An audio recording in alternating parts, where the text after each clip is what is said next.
हो तुम मेरे साथ।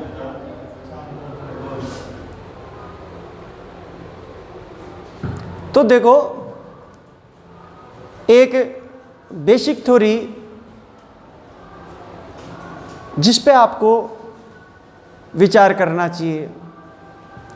कई आदमियों को आप देखते हो, कई आदमियों को नहीं, आप खुद भी अपने आप को कभी कभी पाते हैं कि आप बहुत ज़्यादा इरिटेशन रहते हैं, बहुत ज़्यादा फ्रस्ट्रेटेड रहते हैं। कोई बोले तो उसे मार ही दें, ऐसी अवस्था हर किसी के साथ आज नहीं तो कल 2 या 3 दिन में ये अवस्था आ जाती है। ये पागलपन का एक विशिष्ट दौर होता है। मैं मानता हूं शायद तुम्हारे साथ भी ऐसा हुआ होगा। तो इसका क्या रीजन है और इसका समाधान क्या है, इन 2 बिंदुओं पे ही चर्चा करेंगे। अगर किसी के साथ ऐसा नहीं होता है कि साहब नहीं, मैं तो हमेशा ही कूल रहता हूं, मेरे साथ तो कोई समस्या नहीं, मेरे को कभी फ्रस्ट्रेशन रहती ही नहीं, तो वो तो बिरला आदमी है। उन्हें तो सोचना भी नहीं चाहिए, इसको सुनना भी नहीं चाहिए। बाकी जिन बच्चों के साथ ये समस्या है, ज़्यादातर के साथ, उसका बेसिक थ्योरी बता देता हूँ।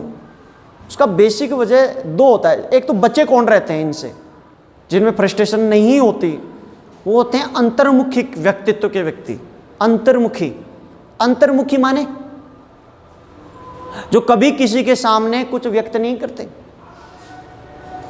कुछ भी पूछ लो यूं ही रहेंगे, फिर कड़े जाए हो, फिर तुम पूछोगे पिताजी क्या नाम है, स्कूल जाए हो। यानी वो बहुत स्लो तो आंसर देते हैं और बहुत स्लो सोचते हैं और बहुत कम चीज़ों को अपने अंदर आने देते हैं। किसी भी चीज़ पे वो विचार नहीं करते बहुत ज़्यादा। तो उस व्यक्तित्व की बात कर रहा हूँ, अंतर्मुखी व्यक्तित्व के उस प्रकार के व्यक्ति की बात कर रहा हूँ। वो इरिटेशन और इन चीज़ों से हट जाते हैं। सबसे ज़्यादा जो इरिटेशन और फ्रस्ट्रेशन जो होता है वो होता है बहिर्मुखी व्यक्तित्व में। बहिर्मुखी माने जो बोलने में थोड़े अच्छे हैं, जो हर किसी को ज्ञान देते रहते हैं, हर किसी को समझाने का प्रयास करते हैं। मैं उन व्यक्तित्व की बात कर रहा हूं, वो अपने जीवन में सबसे ज्यादा फ्रस्ट्रेशन के शिकार होते हैं। क्यों? पहला कारण, पहली चीज है क्यों। तो इसका कारण है दुनिया को समझाने की प्रक्रिया, दुनिया को ढील देने की प्रक्रिया। ये 2 रीजन बताए मैंने। समझाने की प्रक्रिया कैसे, ढील देने की प्रक्रिया कैसे। बहिर्मुखी व्यक्तित्व होता है वो हर किसी को अपने पास आने देता है और हर किसी की जिंदगी में घुस जाता है। समझ आएगा? वो सहजता से चला जाता है, बोला कोई दिमाग नहीं लगाएगा, वो आगे पूछे कुछ नहीं सोचेगा, बस उसको तो बोलना है, बात करना। हेलो, इधर आओ, कहां से आए हो? अच्छा, वो जवाब नहीं दे रहा, उसके चिपक गया। यार बता देना भाई, यार नहीं बताएगा। मुझे बिगाओ से तो मेरी बुआ है। तो ये व्यक्तित्व के व्यक्ति अकेले रह नहीं सकते, उनकी समस्या है, उनकी मिट्टी ऐसी है, तो हर किसी से जुड़ जाते हैं। जिसे कहते हैं पर्सनालिटी अट्रैक्शन ज्यादा होता है उनमें। पर्सनालिटी, जो भी अच्छी पर्सनालिटी लगी उससे पर्सनालिटी अट्रैक्शन से जब वो जुड़ते हैं, तो चूंकि सामने वाला तो जुड़ना ही नहीं चाह रहा था। आप देखो जो बहिर्मुखी व्यक्तित्व के हैं, जो फ्रस्ट्रेशन वाले व्यक्ति हैं, वो देखना कि आपसे वो जो व्यक्ति था वो शुरू में जुड़ना ही नहीं चाहता था, आप जबरदस्ती जुड़े हो उससे। क्लियर? अब समस्या क्या हो गई? अब आप जुड़ गए, वो जुड़ना नहीं चाहता था, तो उसकी पर्सनैलिटी अलग थी, आपकी पर्सनैलिटी अलग थी। अब क्या हुआ कि अब यहां पे कुछ दिन तो सामंजस्य चला जब तक आपने रखा, लेकिन आपके भी समझाने की एक सीमा क्रॉस कर जाती है।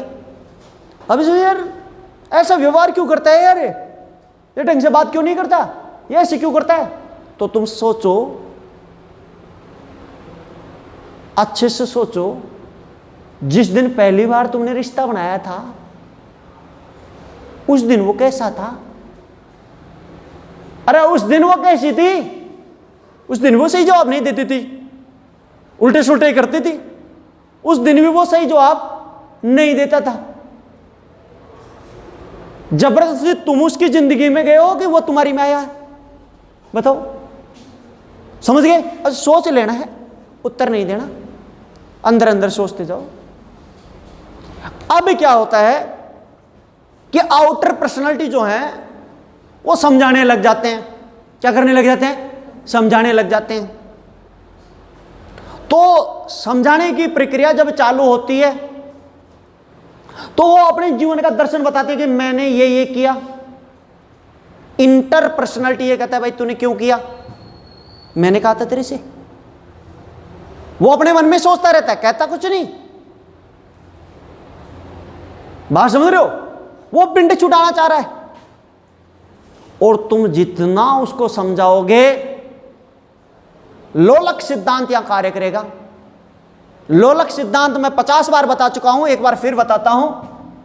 ये जो लोलक का पेंडुलम है वो आपने देखा होगा यूं घूमता रहता है, यूं चलता रहता है, किसी सेल की जरूरत नहीं उसे।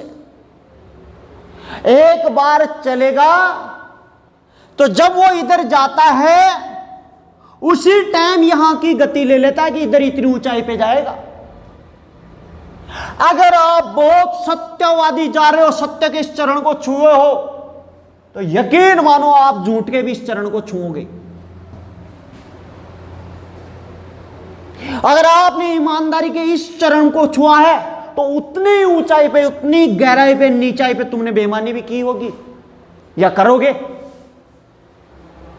ये विपरीत, ये जीवन का दर्शन चलता ही रहता है।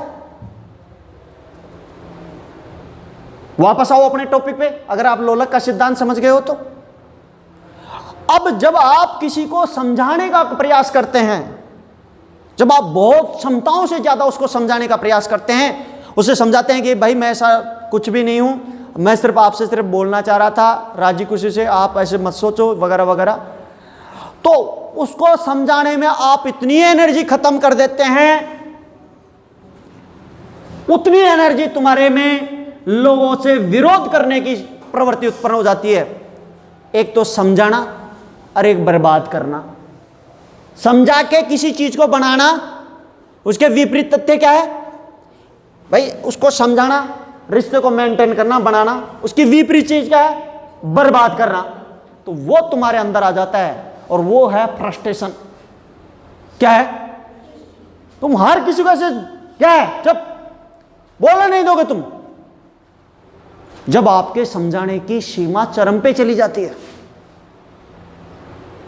कई बार आप महसूस भी करते हैं इस चरम पे जब जाते हैं, तो आप महसूस भी करते हैं अपने ऐसा क्यों किया, अपने ऐसा क्यों कर रहे हैं, अपना बहुत गलत व्यवहार कर रहे हैं। लेकिन फिर देखना, जब तुमने ये सोचा, तुमने दो मित्र हैं तुम्हारे, एक जो तुम्हारे से संबंध नहीं रखना चाहता, बहुत खराब किस्म का है, उसे तुम छोड़ना चाहते हो, वो तुम्हें छोड़ना चाहता है, और एक बहुत उम्दा किस्म का है, अच्छा है, तुम्हारे को पूरा कोऑपरेट करता है।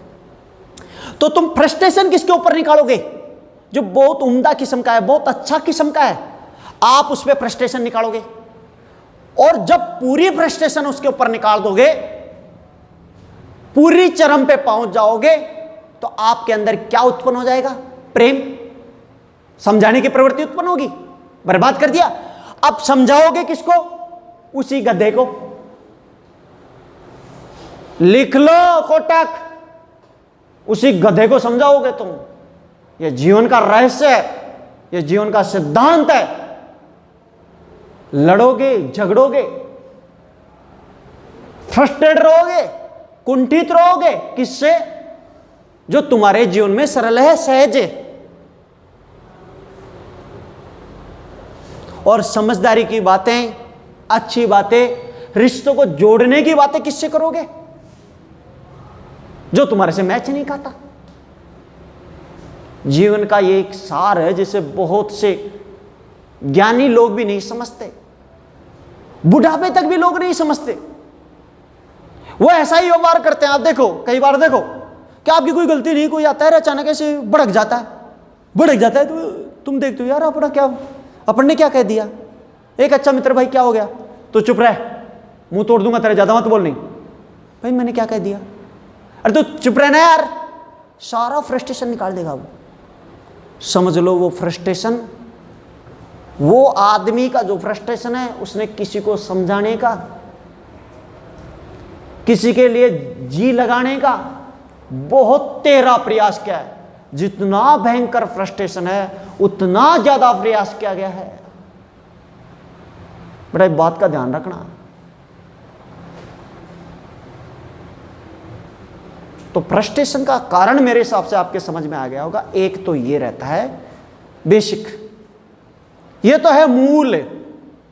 तमाम फ्रस्ट्रेशन यहां से निकलते हैं। फिर इसकी शाखाएं, जैसे पेशागत फ्रस्ट्रेशन कि भाई पैसा, तुम नौकरी कर रहे हो, वहां पे कोई लड़ाई हो गई, ईगो हो गई, या आपके पास पैसे नहीं है तो फ्रस्ट्रेशन उत्पन्न हो गया, या फिर मान लो तुम्हारे, ये तमाम फ्रस्ट्रेशन जो हैं, इस फ्रस्ट्रेशन इन जड़ों से चालू होते हैं। इन जड़ों से कहोगे गुरु जी कैसे कैसे कह सकते हो आप? मान लो मेरे को पैसे, मेरी नौकरी छिन गई और उससे भी तो मैं फ्रस्ट्रेशन हो सकता हूं। नहीं हो सकते आप। देखना जड़ें यहां पे जाती हैं, वापस जाते हैं इस पे। फ्रस्ट्रेशन मैंने कहा कि समझाने का, समझाना दो चरणों में होता है।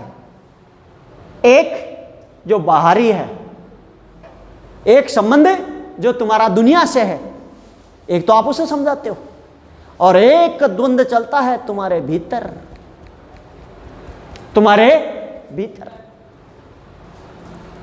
करो यकीन, बाहरी द्वंद्व बहुत कमजोर होता है, तुम उसे कभी भी छोड़ सकते हो, कभी भी तोड़ सकते हो, लेकिन तुम्हारी जो मिट्टी है वो तुम्हें रोज फ्रस्ट्रेट करेगी। तुम इसे समझाते हो, रहने दो यार, अपने को क्या जरूरत है, इतने पैसों की, इतनी धन दौलत की क्या जरूरत है, नहीं शोहरत की क्या जरूरत है, खाना तो अंत में दाल रोटी है, तो वैसे मिल रहा है। लेकिन फिर भी तुम्हारी जो अंतरंग भावनाएं हैं, जो तुम्हारा अभिमान है, वो तुम्हें जीने नहीं देता। तुम इसे समझाते हो, रोज समझाते हो, और जितना समझाते हो उतना बार होके फ्रस्ट्रेट फिर निकाल देते हो। कुछ नहीं है मेरे जीवन में, मेरे पास नौकरी नहीं है, पैसा नहीं है, मैं मर जाऊं, भगवान ने मेरे साथ ऐसा क्यों किया। फिर तुम ढूंढते हो कि किसको ढूंढूं, खुद को समझा दिया, अब दुश्मन किसको बनाऊं, तो तुम दुश्मन बना लोगे भगवान को। उसको नहीं छोड़ोगे तुम किसी ना किसी को दुश्मन बनाओगे अपना। और एक अंतिम बात जो याद रखनी है आपको, मेरे प्यारे शहजादों एवं शहजादियों, दुनिया के तमाम जो युद्ध लड़े जाते हैं, आज तक इस धरती पर, इस कायनात में जितने भी युद्ध संहारक हुए, वो पूरे युद्ध पहले मस्तिष्क में चले हैं। उनकी पृष्ठभूमि पहले कहां निर्मित हुई है? लोग सोचते रहते हैं, घंटों घंटों सोचते रहते हैं, महीनों महीनों सोचते रहते हैं और घुटते रहते हैं, और जितना बड़ा घुटन होगी युद्ध उतना ही बड़ा होगा। वो महाभारत होगा, 18 दिन चलने वाला महाभारत होगा फिर वो। इसलिए ये तो हो गया फ्रस्ट्रेशन का कारण, फ्रस्ट्रेशन का प्रकार। अब आता है बात निदान की, क्योंकि मैं एक बहुत सुलझा व्यक्तित्व का सीधे सीधे पॉइंटों में बात करने वाला हूं। निदान क्या है फ्रस्ट्रेशन का? तो निदान की अगर बात की जाए तो फ्रस्ट्रेशन का सबसे बेसिक निदान है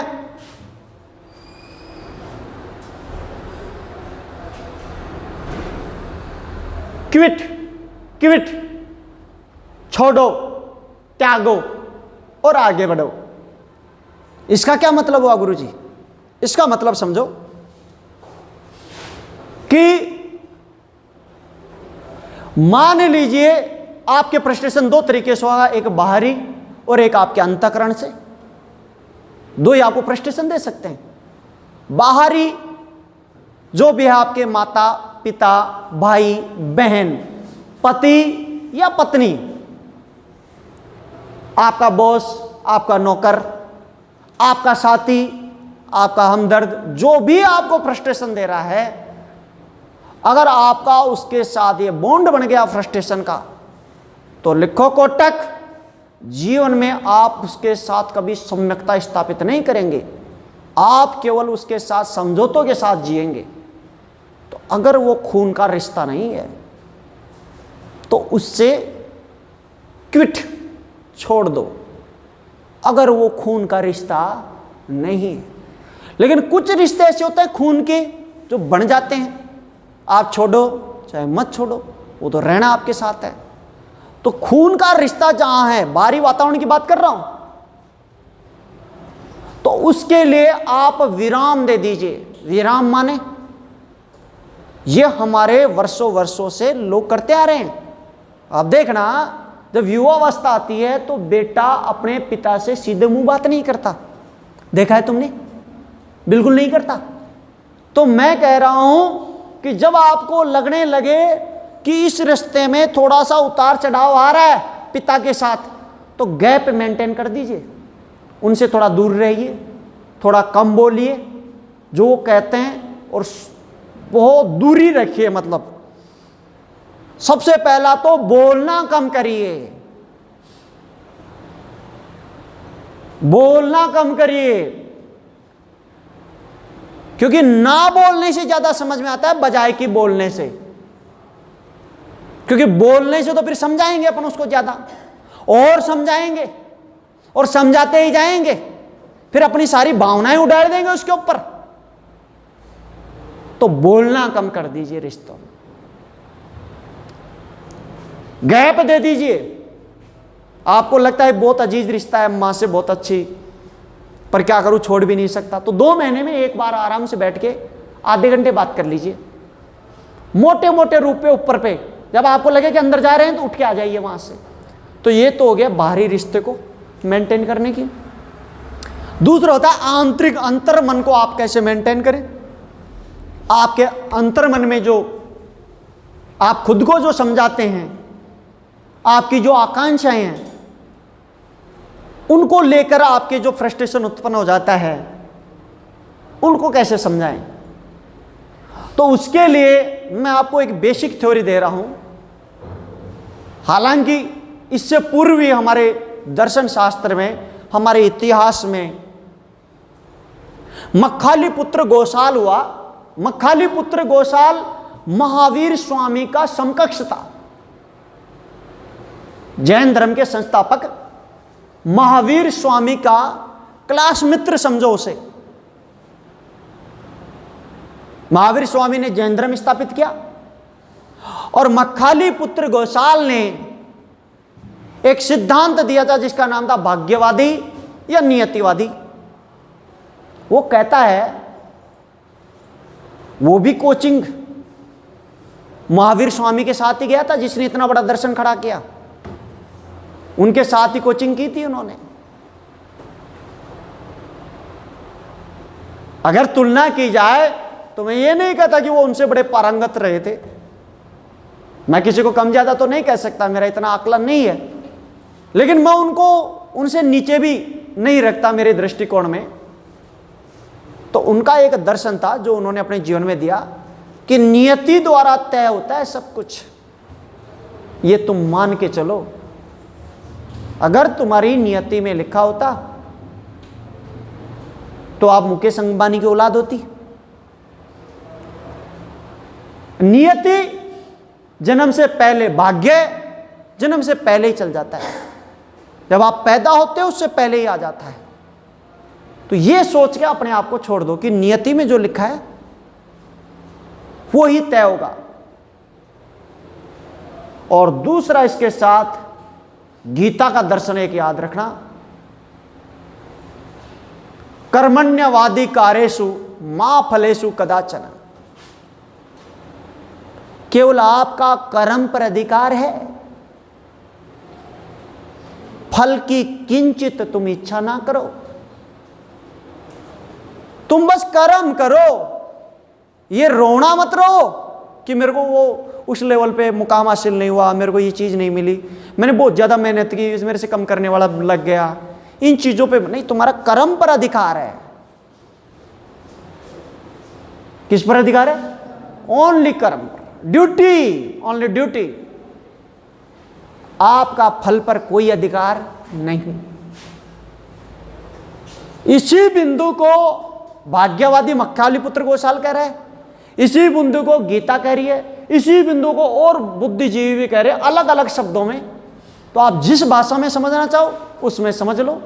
संक्षेप में मैं फिर से कह देता हूं कि जीवन का सबसे बड़ा आज का जो मैंने दुनिया में देखा, बहुत लोगों में देखा, एक बेसिक थ्योरी पे मैंने आज कार्य किया, उसका नाम है फ्रस्ट्रेशन, कुंठा, भगनासा, क्रोध, ईर्ष्या। इनके कारण क्या थे उन पे चर्चा की। हालांकि क्रोध नहीं है, ईर्ष्या भी नहीं है, इन पे मैं अलग अलग और करूंगा। ये अलग अलग शब्द हैं। कोई भी शब्द किसी का पर्यायवाची नहीं हो सकता, ये पर्यायवाची शब्द ही गलत है। जैसे क्रोध का कारण मैं आपको फिर बताऊंगा, इसका मूल भी बताऊंगा अगले एपिसोड में। लेकिन आज मैंने जो स्पेसिफिक करा पॉइंट जो अपना था वो था फ्रस्ट्रेशन। फ्रस्ट्रेशन का कारण क्या है, क्यों उत्पन्न होती है? दो कारक बताए मैंने। एक आदमी फ्रस्ट्रेशन से बच जाता है जो अंतर्मुखी है, किसी को अपनी जिंदगी में नहीं आने देता, वो सबसे कम फ्रस्ट्रेशन का शिकार होता है, सबसे कम फ्रस्ट्रेशन का शिकार होता है। तो एक तो यही है, मैं कम से कम लोगों को आने दो।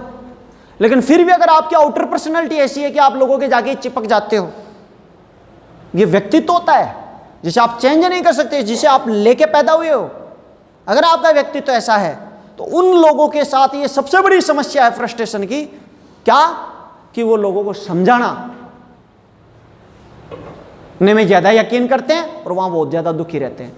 तो बाहरी फ्रस्ट्रेशन का कारण और आंतरिक फ्रस्ट्रेशन से सबसे ज्यादा कुंठित रहते हैं अंतर्मुखी व्यक्तित्व के लोग। अंतर्मुखी जो किसी से ज्यादा नहीं बोलते, जो चुपचाप रहते हैं, वो पूरी जिंदगी भर खुद को कूटते रहते हैं, दोष देते रहते हैं, वो कहते किसी से नहीं। अंतर्मुखी के व्यक्तित्व जो हैं वो केवल आंतरिक फ्रस्ट्रेशन से शिकार रहते हैं। बहिर्मुखी के व्यक्तित्व बाहरी लोगों से रहते हैं क्योंकि वो हर किसी को समझाते रहते हैं। तो ये चीजें बताई और इसका समाधान मैंने बताया। अगले वीडियो में आपको दूसरे बिंदु पे चर्चा करेंगे। आज के लिए इतना ही। जय हिंद, नमस्कार, और चलता रहेगा।